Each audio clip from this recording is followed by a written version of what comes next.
You open your laptop, you check your email, and something is different. The inbox you've been fighting against for the last 20 years, the one that ate your mornings, hijacked your focus, and quietly won every single battle, it just got replaced. Google just dropped Gmail AI Inbox, and they didn't come to play. This isn't a tab filter. This isn't a label system. This is a full rebuild of how your inbox works, powered by Gemini 3, and it changes everything about the way you interact with email. Here's what it actually does. The moment you open Gmail, you no longer see a list of messages. You see a briefing. The AI has already read your inbox. It knows what's urgent, a bill that's due tomorrow, a meeting that got rescheduled, a reply you owe someone.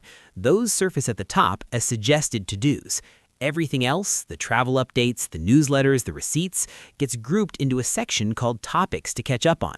Concise summaries, no noise, just signal. The AI identifies your VIP contacts automatically, not from a list you built, from patterns, who you email most, who's in your contacts, relationships it infers from message content, and it prioritizes their messages before you even think to search. Alongside AI Inbox, Google also released natural language search across your entire inbox. Ask it a question like, who gave me a quote for the bathroom renovation last year? And it just tells you. Plus, help me write for everyone, upgraded suggested replies that match your tone, and a proofread feature for advanced grammar and style checks. Saner.ai blog. Now, the caveat, this is currently in beta for Google AI Ultra subscribers in the United States only, at a price tag of $249.99 per month. Ubergizmo. Yes, $250. For now. But Google always does this. Lock the flagship feature behind the premium tier, then roll it down the chain. Within months, some version of this will be everywhere. And there's one more thing you need to know. When this rolled out, users discovered they had been automatically opted in to allow Gmail to scan their messages for AI model training and had to manually turn it off in 2 separate locations and settings. Saner.ai blog. AI Inbox 0. Inbox 0 is dead. AI Inbox just buried it. Now, while Google was reinventing email, Anthropic was reinventing what a developer tool even means. Claude Code just got computer use, and I need you to understand the weight of that sentence. Claude Code has always been a terminal-based coding agent. You give it a code base, you describe what you want, it reads your files, writes changes, runs tests, opens pull requests. That was already powerful. But now, Claude can open your apps, click through your UI, and test what it built right from the CLI. You don't have to touch anything. Write, build, compile, launch, test, debug, fix. One loop, no human in the middle. The tech outlook. Here's what that looks like in practice. You ask Claude to build a macOS menu bar app.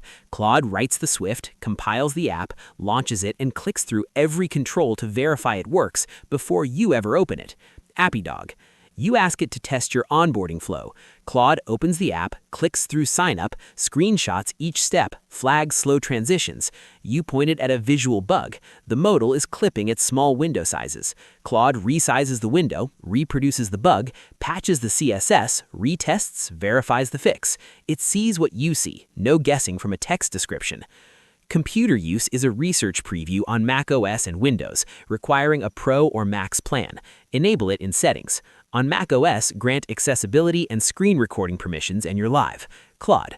Claude's level of control varies by app category. Browsers and trading platforms are view-only. Terminals and IDEs are click-only. Everything else gets full control. And you can stop Claude at any time with a single press of escape. The tech outlook. This isn't a party trick. This is the closing of the loop. AI that writes code and verifies it ships. The developer as reviewer, not laborer. And here's the thing about part 1 of today's digest. Every story in it is about one pattern. AI just took over the part of your day that ran on habit. Your inbox, your compiler, your test suite. Automation didn't come in through the back door. It walked right through the front. And here's what I want to know from you. Gmail AI Inbox reads your private emails to prioritize them. Claude Code takes control of your actual screen. These tools are powerful, but they also see everything. Where do you draw the line? Is AI in your inbox a productivity upgrade or a surveillance product you're paying for? Drop your answer in the comments. I read every single one. And if you want to know what drops tomorrow, because something always drops, hit subscribe and turn on notifications. Token drop. Daily. No fluff. The tools that were supposed to help you build products, they're not just tools anymore. They're agents with opinions. They have taste, they have integrations, they have entire skill libraries. And right now, 3 of them just leveled up in ways that are going to change what a solo founder or small team can ship. Let's start with Base 44. Base 44 just shipped 130 plus skills for its Superagent. Think of skills as plug-and-play modules of capability. You stack them, you connect them, you build end-to-end workflows without touching a line of code. And the integrations are serious. Stripe, Gmail, Google Drive, LinkedIn, Outlook. This isn't a toy sandbox. This is a business operations layer. The announcement hit 1.7 million views. That number matters. It tells you where developer attention is pointing right now. People are not looking for better code editors. They're looking for systems that remove themselves from the equation entirely. And if you bought a Mac Mini to run local AI automation, this might be exactly the thing that makes you return it. Next up, Bolt just dropped Design System Agents. Here's the pitch. Upload your company's repos, NPM packages, and design documentation.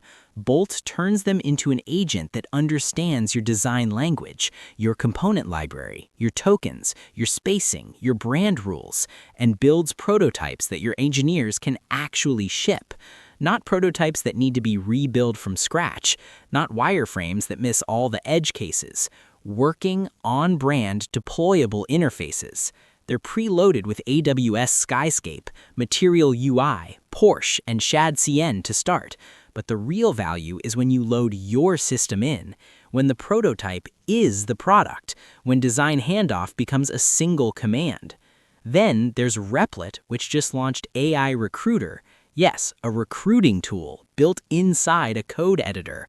Find candidates in minutes. Get LinkedIn search queries tailored to your specific role. Auto-generate outreach copy. The product was built on Replit itself, which is either the most meta thing in tech right now or the most obvious demo of what agentic development unlocks. Probably both. And Google Stitch got a major update with a new prompt enhancer that rewrites vague design descriptions into precise aesthetic language. You type modern and clean, it translates that into actual design vocabulary, color values, spacing logic, typographic hierarchy. It's teaching non-designers to communicate like creative directors, and it's doing it in real time. Now, here's the one that people are still sleeping on: Gemini Agent Mode.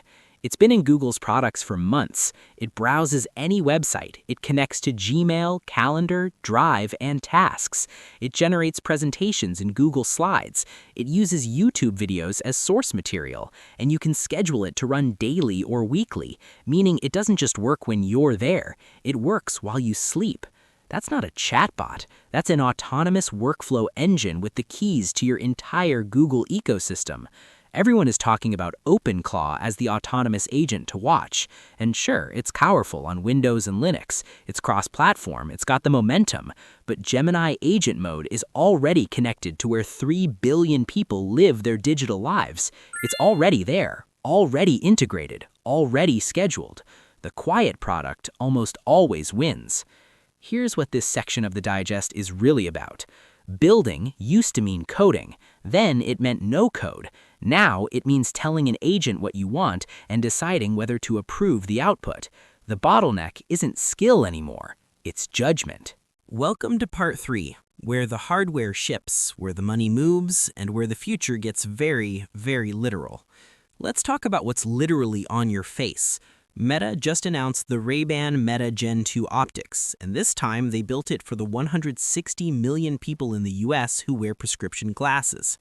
2 new styles, Blazer, a rectangular design in standard and large, and Scriber, a more rounded frame, both featuring overextension hinges, interchangeable nose pads, and optician-adjustable temple tips.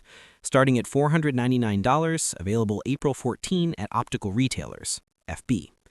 But the hardware story is table stakes. The AI story is what matters.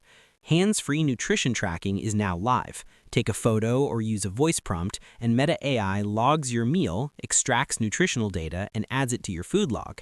Over time, it learns your habits and gives personalized guidance.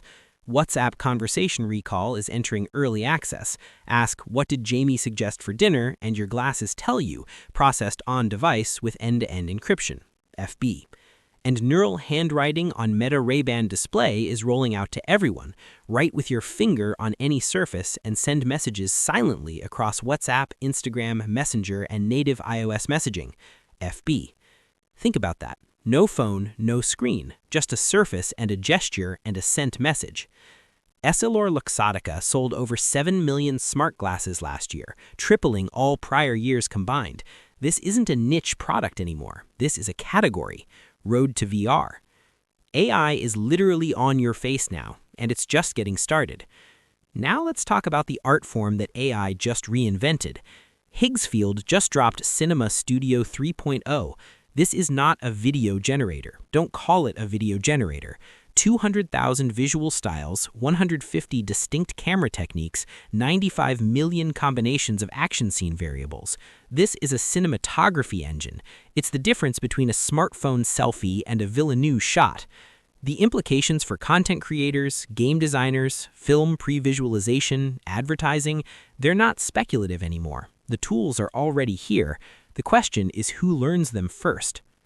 And now, the number that made headlines this week.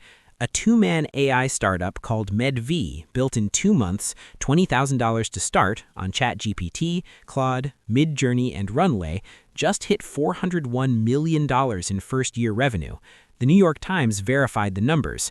The founder is on pace for $1.8 billion this year. One employee, his brother, no outside funding. That is not a hypothetical. That is a case study. That is a new baseline for what a two-person operation can generate when AI handles the code, the ads, the customer service, and the product iteration. Here's a story from inside the AI labs that almost nobody is talking about. Google just published TurboQuant, a new algorithm that shrinks the memory footprint of large language model inference by more than 6 times. Memory has been one of the biggest bottlenecks in running powerful AI on consumer devices, and this breakthrough could enable serious on-device AI for smartphones, laptops, and wearables, with Apple potentially being a surprise winner as it accelerates its partnership with Gemini for a next-generation Siri, the Motley Fool. If that holds, if TurboQuant gets deployed at scale, the AI models in your pocket get dramatically smarter without ever touching a data center. 2 more things before we close. Perplexity just launched a research residency, $220,000 a year, free health insurance, visa sponsorship, rolling applications, and they explicitly don't care if you have a CS degree. They want researchers from any discipline: biology, philosophy, linguistics, finance. This is how you build research culture when speed matters more than pedigree. And Product Hunt teamed up with Deel for something called The Pitch, a global startup competition where up to 100 winners take home $50,000 each and up to 10 take home over $1 million. First event is April 13. Apply at deel.com/thepitchbydeel/apply. That's your digest. Gmail rebuilt your inbox, Claude Code took over your compiler, Gemini Agent Mode has been scheduling your workflows while you slept, Base 44, Bolt, Replit, Stitch, building products is now a 3-sentence prompt. Meta put AI on your prescription lenses. Higgsfield turned anyone with a browser into a cinematographer. A 2-man team just crossed $400 million in revenue. Google quietly cut the memory cost of AI inference by 6 times, and Perplexity is hiring for $220,000, no CS degree required. The tools aren't coming, they're here. The only question is whether you're building with them or watching someone else do it. This is Token Drop. See you tomorrow.